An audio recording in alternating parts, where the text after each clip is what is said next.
You've been with Sai Baba since 1960... 1948. 1948. Right. And I was a 4-year-old boy at that time, and that was the very first time that I met Swami when I was 4. In Puttaparthi at that time, Swami was much more accessible than he was in later years. He's always with me. I mean, he's kind of inseparable. I don't know what else to say for that, because without him, I have no life.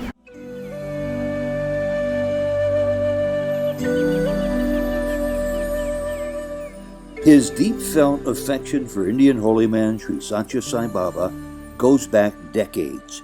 Prabhakar Rao's sweet, loving story begins with memories of the early days of Sai Baba's mission. Welcome to Souljourns. This interview was recorded in the summer of 2013 in Kearney, New Jersey, USA. Prabhakar, Sairam. Sairam. It's a pleasure to be able to talk to you. I can't quite figure this out. You've been with Sai Baba since 1960... 1948. 1948. Right. And you're the 4th generation. That means your great-grandmother was a follower of Sai Baba? Right. But you've got some years, too, in life. So how can this be that you have 4 generations of Sai Baba followers in your one family? It's pretty much in this 65, 68 year time span. My great-grandmother came into Swami around the same time, 47, 48 at that time. And I was a 4-year-old boy at that time, and that was the very first time that I met Swami when I was 4. When I was visiting my great-grandmother, whenever Swami came to her house, they would ask my mother essentially to bring rice, because we used to get our rice from our village, which used to be good rice. So my mother would go and do the cooking, and there would be people, and Swami would be there, of course, eating and everything. So it was one of those visits that I remember that, as I told you earlier, that I happened to be crying apparently. So Swami said, "Oh, you must be crying because of my hair." He smiled and he made some vibhuti for me. Well, tell me about how it came to pass that Sai Baba actually came to visit in the home your grandmother. That was a pretty auspicious event for her, I'm sure. He visited her many times, and actually her name was Namgiri Amma. And what city did she live in? In Bangalore. Okay. And he used to call her Devagiri Amma. And I don't know if you know, Devagiri Amma is Shirdi Baba's mother's name also.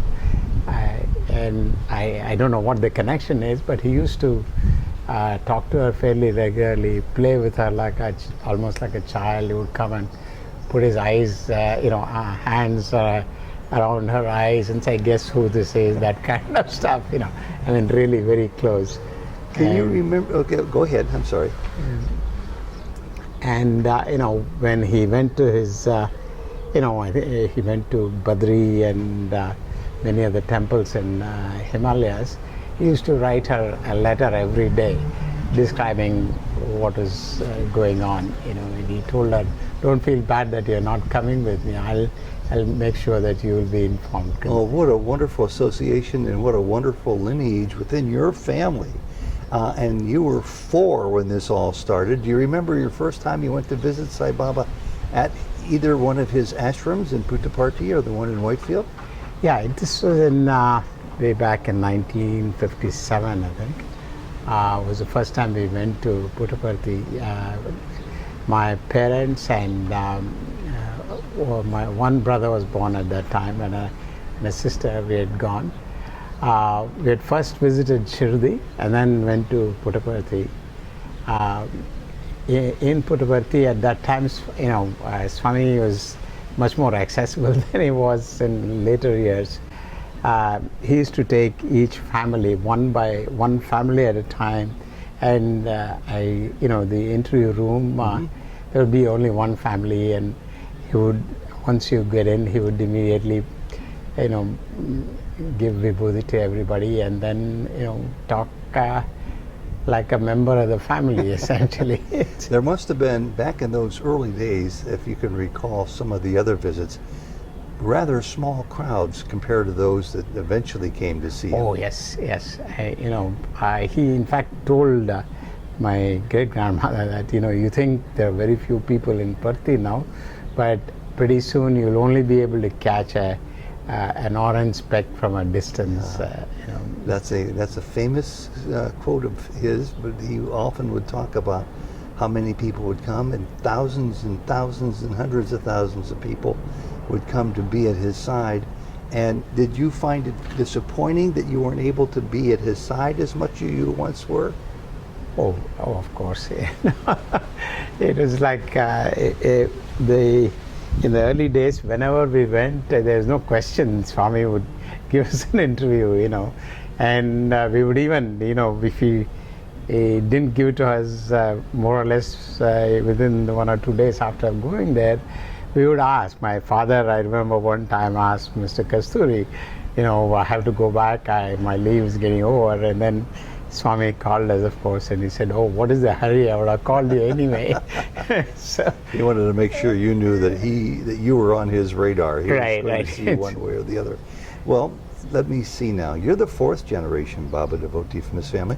Do you possibly have children or nephews and nieces who are followers of Sai Baba? Oh yes, my both my daughters and my son, they've all had Swami's darshan, and they grew up in Balvikas. They've all had Balvikas classes. So assuming the day comes when they have children, that those children become devoted to Baba's mission and purpose here on this earth? I hope so. That's an extent to which I'm not familiar with anybody I've talked to over all the years that I've been interviewing Sai Baba devotees. That's really an accomplishment to be proud of. I don't know, it's His grace. It's really totally His grace, because I can't recall doing anything that good in this life. Well, I don't think any of us can recall doing anything that good. Can you tell us about some of the moments when he made your heart flutter, or brought a tear to your eye, or brought a smile to your face because of what he knew about you that surprised you? Oh, there are so many things, and some of them are quite enigmatic, right? When there was a time when this was way back in 1965, and my friend and I had gone. I was studying the IIT at Madras then. IIT Madras at that time, there were only boys. There was not a single girl there at that time, right? And I was not married, probably about 20 years old. And my friend and I went, and Swami called us separately. And he looked at me and he said, "You want to get married to the girl of your choice. Your parents are looking for a girl for you. And don't worry, Swami will take care of it." And I had no idea at that time. And I came out thinking Swami is just a con man. He's... You didn't put much stock into that. Yeah, he thinks that I must be looking older than my age, and he thinks that I'm ready to get married. But lo and behold, in 1970, this is exactly the scenario that happened. I met my wife here in the US. She happened to be from Zoroastrian religion. And, at the same time, my parents were looking for a girl for me. And I ended up, of course, marrying the girl that you found. Yeah. Were they disappointed? No, my parents were really very understanding. Yeah. They were not, although I was the eldest son, and they had not expected me to, get married outside. I also know that my Swami kept telling my father, "Get him married before he goes out." Looking back over the many instances in which he's inserted himself into your life, which is probably a much better word, has it always felt like a special relationship with you? No, he's always with me. I mean, he's kind of inseparable. I don't know what else to say for that, because without him, I have no life. You sound like you're touching upon some episodes in your life where he was very important to Oh, your absolutely, decision making. absolutely. And does he help? Did he help bring you peace during times of turmoil? And everybody has turmoil. Yes, I mean, it's like Swami always, anybody who's been in Swami's path knows this, that there are times when you go into his workshop, there are times when he treats you very well. So it's a kind of a roller coaster, right? But at the same time, each time there's no question that he makes you spiritually progress. Yeah. Right. It's his internal guidance has always been there. Even as I come and sit here, it's with the thought that he's with me. And let's speak about Swami post Mahasamadhi for a second as we conclude our comments here. A, how much of a shock was it to you that he chose to leave his physical form? And B, how has it changed, if it has at all, your relationship with him since Mahasamadhi, since his passing his physical form? In some ways, because I was in the US and I didn't go regularly, I used to go regularly, but I didn't live, and Swami's physical presence was not there all the time. Yeah. It made it easier. Yeah. And to me, Swami's not gone anywhere. Quite honestly, he's not gone anywhere. How can he go anywhere? He's there with me. Right. It's good that we can both laugh about that, because I think a lot of people relate 100% to what you just said. Yes. Where could he go? Where can you go? And it's another thing I'll tell you. There are many times I thought I want to leave him, but he dragged me back, right? I couldn't leave him either. Well, you talked about that. Since the age of 4, it sounds like you had occasional doubts or feelings of what is this all about? When was it in your life, in your childhood or your adulthood, when you really knew that you were in the presence of the divine, when you knew that Baba was about much more than just flesh and bones? That is a process. I think to actually realize Swami is God, at least for me, it was a process. There's nothing instantaneous about it. I used to analyze him. I was very analytical. I'm still am. So I used to analyze him in light of all the things that I had read, at that time. It was when I was reading one of the books much later on. It's called the Uddhava Gita. It's the Gita. It's a conversation between Krishna and Uddhava, who is his friend, at the time of Krishna's passing, just before Krishna's passing. The words that Krishna used at that time, I found were identical to Swami's words. Somehow that began the process from when I started believing that God, Swami is totality of everything. It is the avatar, total avatar. I mean, I always knew he was great. There's no question in my mind about that. But it was to go from being a very great sage to a God was a leap for me, and it took me a while to get to that point. And I know that there's something very dear to you that came to you from Swami that you'd like to show to me, so please tell me what it is, okay? Oh, it's a picture of Swami at the time I saw him. It is essentially his visiting card. That's from the 40s? No, this was in 67. 67, okay. Yeah. So he gave that to you? Yes, he did. Actually, at that time, I requested him for something, and he gave it to me. This was just before I came to this country. I had gone to see him. Before every big event, we used to go, and this was big enough. So I went and met him, and he spent some time with me. He said, keep writing letters, keep in touch, like a mother would say.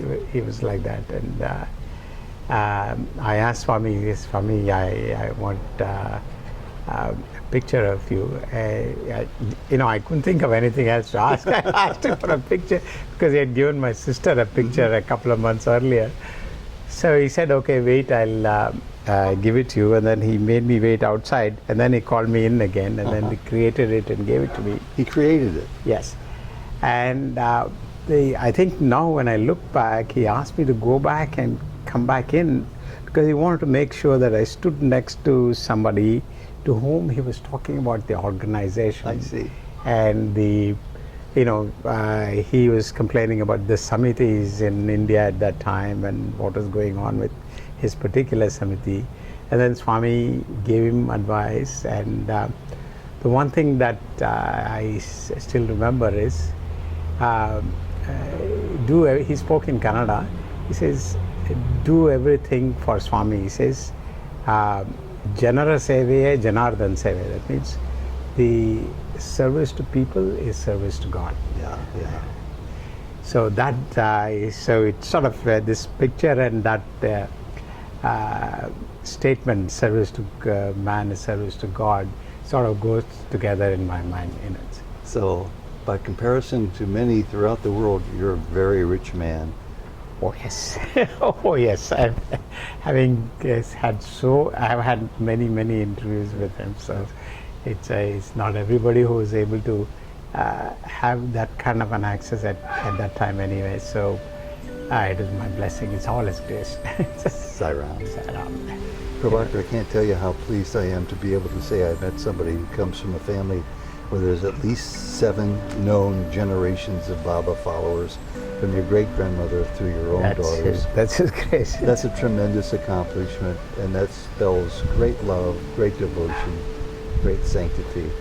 And I wish you nothing but Godspeed, good luck, and Sairam in many years to come. Sairam. Thank you, Ted. Thank you. And, Sairam.